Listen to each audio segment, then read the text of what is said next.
कृष्णाय वासुदेवाय हरे परमात्मने प्रणतः क्लेशनाशाय गोविंदाय नमो नमः। ओम श्री गणेशाय नमः। श्री सीताराम नमः। श्री राधे श्याम नमः। उमापति महादेव की जय। श्री गुरुवे नमः। श्री हनुमते अवराजिए। सब संतन की जय, सब भक्तन की जय। जय जय सीताराम, जय जय राधे श्याम। श्री हरिवंश, श्री हरिवंश, श्री हरिवंश। जय जय राधा श्री हरिवंश। जय जय श्री वृंदावन श्री वंचन। जय जय राधा हित हरिवंश। जय जय वृंदावन हित वंचन। श्री कृष्ण गोविंद हरे मुरारी, हे नाथ नारायण वासुदेव। राधे कृष्ण राधे कृष्ण, कृष्ण कृष्ण राधे राधे। हरे राम राम राम हरे हरे। हरे कृष्ण कृष्ण कृष्ण हरे हरे। हरे राम राम राम हरे हरे। द्वादशो अध्याय, अध्याय 12। सबसे पहले भाव से परमात्मा श्री कृष्ण के चरणों में बार बार प्रणाम करते हुए हम आगे बढ़ते। अध्याय 12, गीता जी भक्ति योग। 12वें अध्याय में अनेक प्रकार के साधनों सहित भगवान जी की भक्ति का वर्णन करके भगवत भक्तों के लक्षण बतलाए गए। इसी के बारे में हम आज चर्चा करेंगे।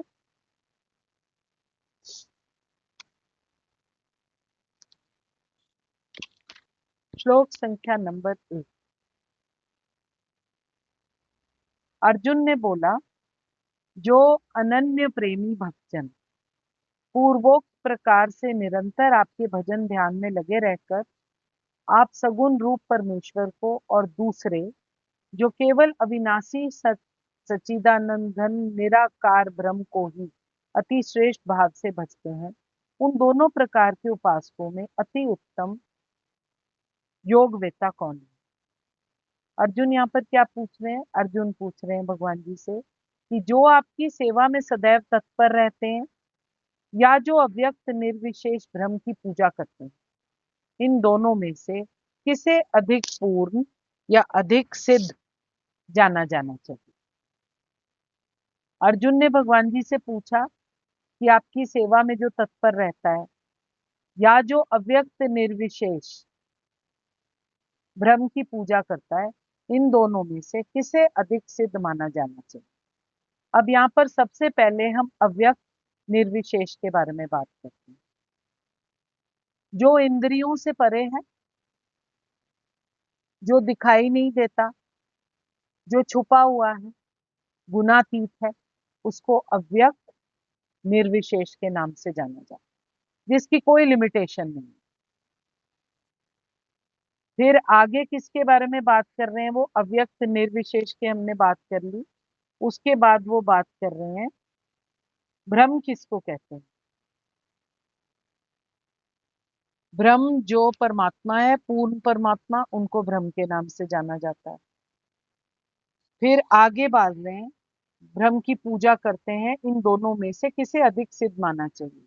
ब्रह्म मतलब अल्टीमेट परमात्मा, जिसकी ना फॉर्म है, जिसकी ना कोई शेप है। फिर आते हैं साकार ईश्वर के बारे में बात करते हैं। ये है भगवान जी का मूर्तिमान रूप, जिसको हम पूजा करते हैं। निराकार, जिसकी कोई शेप ना हो, जो फॉर्मलेस हो।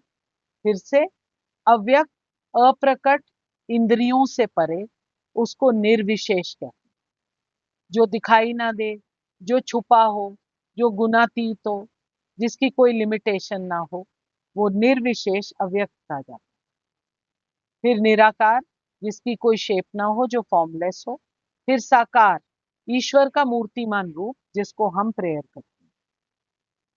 यहाँ पर इनके बारे में अर्जुन पूछ रहे हैं कि इनमें से कौन सी बेटर तरीका है भगवान जी को याद करने का। अर्जुन ईश्वर से पूछते हैं कि कुछ प्रेमी तो निरंतर श्री कृष्ण का भजन करते रहते हैं, ध्यान में व्यस्त रहते हैं और उनकी पूजा करते रहते हैं। दूसरी साइड पर कुछ दूसरे भक्त उनके अविनाशी और ब्रह्म रूप को भजते हैं। इन दोनों में से कौन बेटर है? वो जानने के इच्छुक हैं कि हम जो श्री कृष्ण के रूप को जानते हैं वो सगुण रूप है, दूसरा उनका ब्रह्म रूप है जो अंश रूप में सब में बैठा हुआ है। वो निर्गुण परमात्मा तो सब में है। श्री कृष्ण को कौन सा रूप किस प्रकार से जब हम भजेंगे ज्यादा प्लीज कर सकते हैं? मंदिर में जाकर हम ईश्वर की उपासना कर सकते हैं, काम करते हुए हम नाम जप करते हुए उनको मन में रखकर भज सकते हैं। दोनों तरह की भक्ति भगवान जी को प्रिय है, पर परमात्मा भक्ति को ज्यादा उच्च स्थान देते हैं। अगर आप अपना हर कार्य श्री कृष्ण को समर्पित कर दो, जो काम नाम जप दोनों हो जाएगा, सारा कुछ कंप्लीटली क्लियर हो जाता। अब तक भगवान जी साकार, निराकार और सर्वव्यापक अपने रूपों को समझा चुके हैं। सभी प्रकार से वो भक्तों और योगियों का भी वर्णन कर चुके हैं। आध्यात्मवादियों की दो श्रेणी में आध्यात्मवादियों को दो श्रेणियों में विभाजित किया जा सकता है, इस श्लोक में बता दिया। एक निर्विशेषवादी और एक सगुणवादी। सगुणवादी भक्त अपनी सारी शक्ति से भगवान जी की सेवा करता है।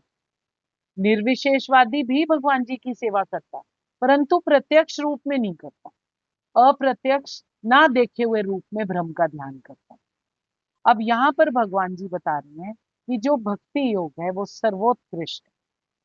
यदि कोई भगवान जी के सानिध्य को चाहता है तो उसे भक्ति करनी चाहिए। जो लोग भक्ति के द्वारा परमेश्वर की प्रत्यक्ष सेवा करते हैं वो सगुणवादी कहलाते हैं। जो लोग निर्विशेष ब्रह्म का ध्यान करते हैं वो निर्विशेषवादी कहलाते हैं। ये हम अभी डिस्कस कर चुके हैं।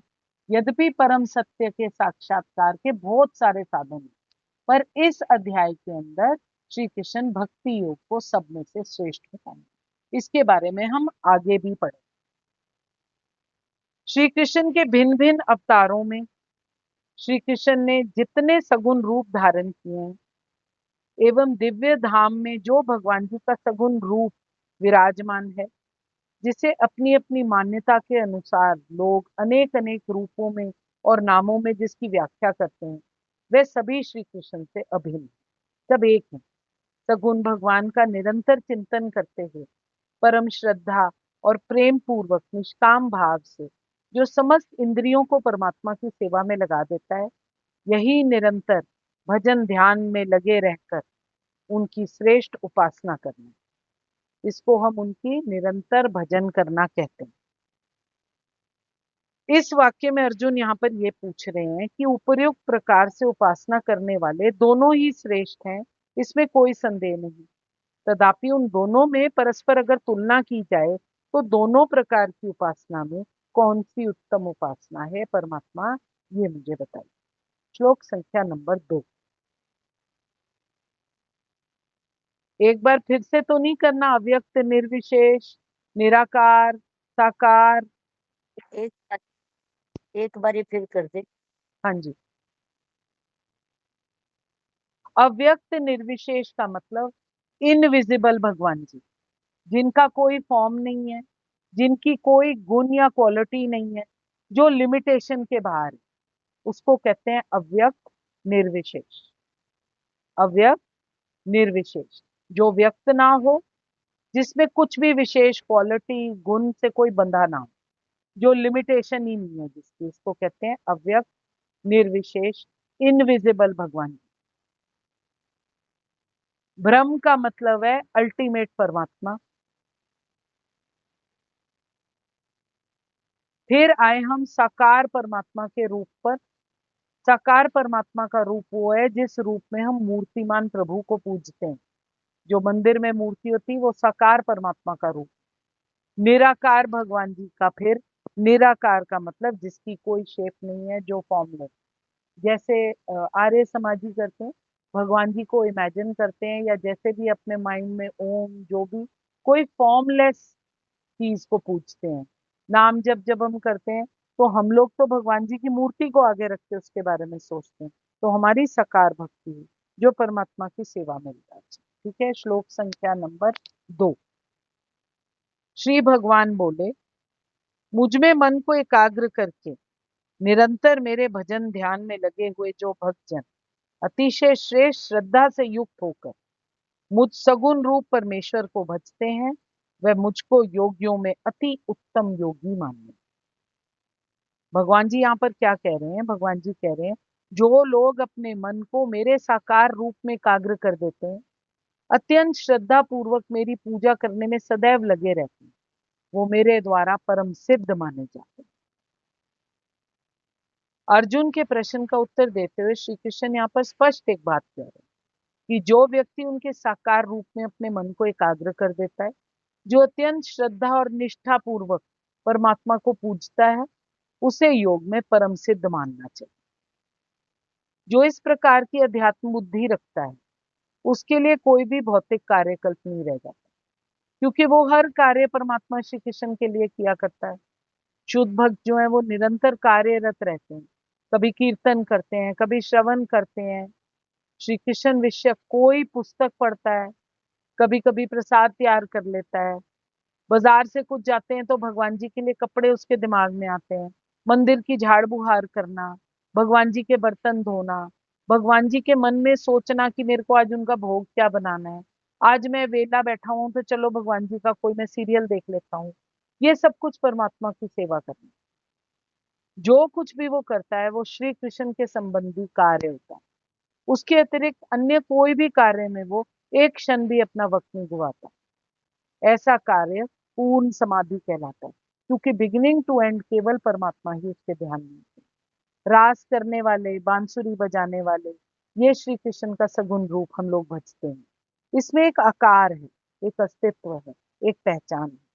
उनके गुणों को व्यक्त करके इंसान प्रेरणा ले लेता है, उनकी लीला कथा सुनता है, भगवान जी की अवतार में लीला कथा सुनकर उसको फॉलो करने की कोशिश करता है।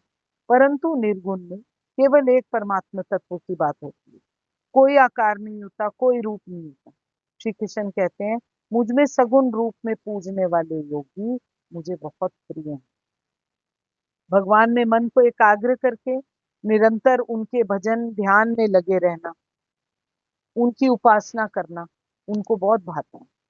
गोपियों की भांति जो गौओं का दूध दोहते समय, धान आदि कूटते समय, दही बिलोते समय, आंगन को लीपते समय, बालकों को पालने में झुलाते समय, रोते हुए बच्चों को लोरी देते समय, घरों में अपना जल छिड़कते समय, झाड़ देने आदि कर्मों को करते समय, प्रेम पूर्वक चित्त से आंखों में आंसू भरकर गदगद वाणी से जो श्री कृष्ण का गान किए करती थी, इस प्रकार सदा श्री कृष्ण में ही अपना चित्त लगाए रखने वाली ये ब्रिजवासिनियां, गोप रमणियां धन्य है। इनके समस्त कर्म करते समय परम प्रेमास्पद, सर्वशक्तिमान, सर्वंतर्यामी, संपूर्ण गुणों के समुद्र भगवान में मन को तन्मय करके उनके गुण, प्रभाव और स्वरूप का सदा सर्वदा प्रेम पूर्वक चिंतन करते रहना, मन को एकाग्र करके निरंतर उनके ध्यान में स्थित हुए उनकी उपासना करना कहा जाता है।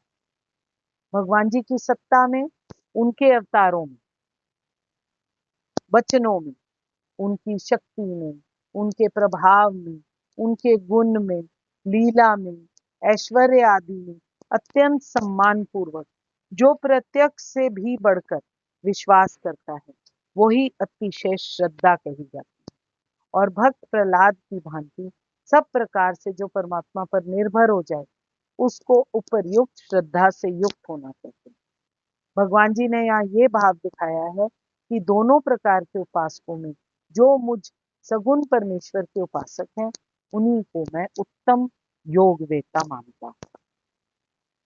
श्लोक संख्या नंबर 3 और 4। परंतु जो पुरुष इंद्रियों के समुदाय को भली प्रकार वश में करके मन बुद्धि से परे सर्वव्यापी अकथनीय स्वरूप और सदा एक रस रहने वाला, नित्य अचल निराकार, अविनाशी सच्चिदानंद ब्रह्म को निरंतर एक ही भाव से ध्यान करते हुए भजता है, वो संपूर्ण भूतों के हित में रत और सब में समान भाव वाला योगी मुझको ही प्राप्त होता है। भगवान जी ने क्या क्या क्वालिटीज दी हैं देखो। जो पुरुष इंद्रियों के समुदाय को भली प्रकार वश में करते, पहली क्वालिटी इंद्रियों को वश में करना, मन बुद्धि से परे सर्वव्यापी समझ, मन और बुद्धि से परे परमात्मा को सर्वव्यापी समझना, हर जगह देखना, अकथनीय स्वरूप और सदा एक रस रहने वाले। भगवान जी को किस मन बुद्धि से क्या समझना? पहला सर्वव्यापी, दूसरा अकथनीय स्वरूप, तीसरा सदा एक रस रहने वाला, चौथा नित्य, पांचवा अचल, फिर निराकार, फिर अविनाशी, फिर सच्चिदानंद ब्रह्म को निरंतर एक भाव से ध्यान करता, कोई फर्क नहीं करता इनमें। वो सब भगवान जी में ये सब क्वालिटी समझकर एक भाव से परमात्मा में ध्यान करते हुए भजता है, इंद्रियों को वश में करता है, मन बुद्धि को परमात्मा को समर्पण करता है। वो संपूर्ण भूतों के हित में रख, सारी दुनिया के हित के लिए जो कार्य करता है, सारे भूमंडल के हित के लिए जो कार्य करता है, और सब में समान भाव रखने वाला योगी, जो सब में समान भाव रखता है, सब में परमात्मा को देखता है, ऐसा योगी मुझको प्राप्त होता है। बहुत ही खूबसूरत। लेकिन जो लोग अपनी इंद्रियों को वश में करके सबों के प्रति संभाव रखकर परम सत्य की निराकार कल्पना से अंतर्गत उस अव्यक्त की पूरी तरह से पूजा करते हैं, जो इंद्रियों की अनुभूति से परे है, जो सर्वव्यापी है, अकल्पनीय है, अपरिवर्तनीय है, अचल है, ध्रुव है, वह समस्त लोगों के कल्याण में संलग्न रहकर अंततः मुझे प्राप्त हो। यहाँ भगवान जी ने बता दिया, अपनी मन और बुद्धि से मुझे इन रूपों में वो प्रे करता है, अपनी मन और बुद्धि को मुझे समर्पित कर कर इंद्रियों की अनुभूति से परे हटकर समझता है कि मैं इंद्रियों की अनुभूति से परे हूँ, सर्वव्यापी हूँ, अकल्पनीय हूँ, अपरिवर्तनीय हूँ, अचल हूँ, ध्रुव हूँ। जो ये समझता है और समस्त लोगों के कल्याण में सारे कार्य करता है, हर चीज हर प्राणी में मुझे देखता है, जिसकी भक्ति अचल और ध्रुव है, वो मुझे प्राप्त करता है। भगवान जी ने यहाँ पर निर्विशेष भक्ति को भी इंपॉर्टेंस दे दी है। पहले उन्होंने बोला सकाम भक्ति करो, वो मेरी फर्स्ट चॉइस है।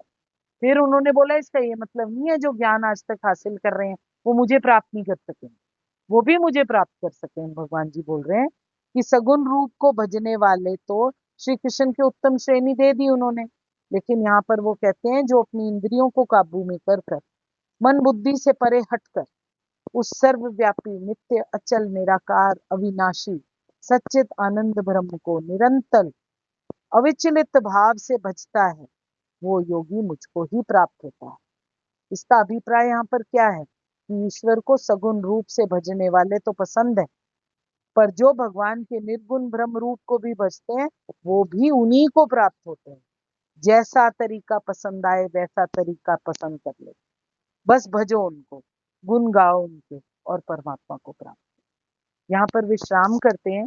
कृष्णाय वासुदेवाय हरे परमात्मने प्रणतकलेश नाशाय गोविंदाय नमो नमः। तो ये कल एक बारी और थर्ड और फोर्थ पढ़ेंगे, क्योंकि इसमें भगवान जी के अलग अलग जो उन्होंने भगवान जी की स्तुति करी है उसके अलग अलग उन्होंने छोटे छोटे मीनिंग्स भी दे रखे हैं। मैं आज की वार्ता श्री जी के चरणों में निवेदन करते हुए महाराज जी के श्री चरणों में प्रणाम। आपके हृदय स्थित प्रभु भाव प्रभु को मेरा नमन। मैं अनपढ़ अल्पज्ञ ऐसे गहन विषय को छूने का साहस नहीं कर सकती थी, इतनी क्षमता नहीं है मेरी। इसमें जो त्रुटियां कमियां और हल्कापन है वो मेरी अल्पज्ञता और अपात्रता के कारण है। विज्ञजन मुझे ना समझ जानकर क्षमा कर दीजिएगा। जो कुछ इसमें अच्छा है वो मेरे ताज चरण का प्रसाद है, उसको स्वीकार करिए। यदि किसी को अच्छा लगे तो अपने ठाकुर जी से प्रार्थना करने की कृपा करें कि मुझे रस रूपा भक्ति प्राप्त हो, हम सबको रस रूपा भक्ति प्राप्त हो, मानव जीवन का चरम फल प्राप्त हो। ये विनती है परमात्मा से, हम पर अपने चारों हाथों की छाया रखना मेरे प्रभु। जय जय सीताराम, जय जय राधे श्याम। सबसों हित निष्कामति श्री वृंदावन विश्राम। श्री राधा वल्लभ लाल को हृदय ध्यान मुख नाम। तनी राखे सत्संग में मनी प्रेम रस भे। सुख चाहत हरिवंशित कृष्ण कल्प तरु से। निकसे कुंठाड़े भय भुजा परस्परंस। श्री राधा वल्लभ मुख कमल निरखे नैन हरिवंश। रसना कटो जुअन रटो निरखे अन फुटो नैन। चवन फुटो जुअन सुनो बिन राधा यस है। ओम श्री राधा कृष्णा प्रीति अर्पणमस्तु। ओम श्री राधा कृष्णा प्रीति अर्पणमस्तु। ओम श्री राधा कृष्णा प्रीति अर्पणमस्तु। जय जय श्री हित हरिवंश, श्री हित हरिवंश, श्री हित हरिवंश। राम राम जी सबको, जय जय राम।